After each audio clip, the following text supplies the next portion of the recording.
now.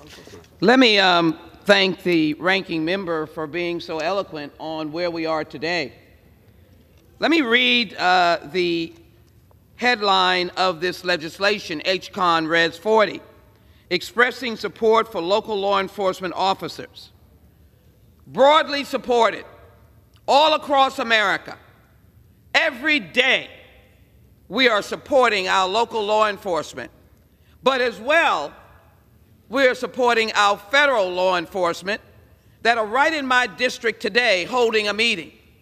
Men and women who put their lives on the line. I don't know why we couldn't, on this last day of Police Week, as we began the week, as I indicated and repeat over and over again, that I was there for this ceremony that I've gone to every year that has honored those who have fallen in battle. They had everyone represented. Everyone was in brotherhood and sisterhood. Everyone was embracing families and those in law enforcement. No one asked for your Democratic ticket or your Republican ticket. All they were grateful for is you had come to honor and recognize the importance of the work that they do. This could have been a place where we showed to the nation the reasoning of our hearts and our minds. We offered an amendment, I did, to include federal law enforcement. How dare we ignore them on this day?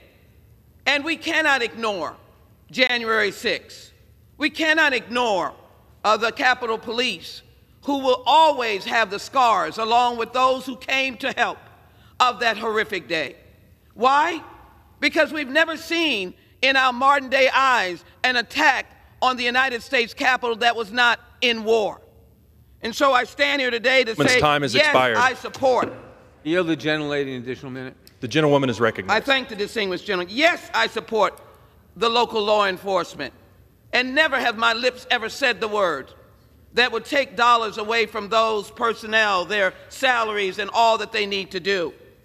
I don't know why in a resolution that speaks about honor that we have to mix not even apples and oranges, but apples and stench. There's no reason to attack anyone in this. Put a resolution about how much you hate the folk on the other side of the aisle. We'll debate that. I don't hate them. But we tried to do in committee is to say, let us make this a resolution, federal and state and local folk. And let us not talk about folk who are dismantling anything. Because I don't know Democrats who stood outside of a DA's office to try and dismantle them. They have an independent decision right to make. And they're elected by the people. And if they're not at the level that the people want, they are gone. So I ask my colleagues, the gentlewoman's time has expired. On the floor. Let this the be an amendment that we all can vote for. This is, my last word. The gentlewoman's time has expired. I support local and federal law enforcement. The gentlewoman is recognized for 30 seconds. I support federal and state and local law enforcement.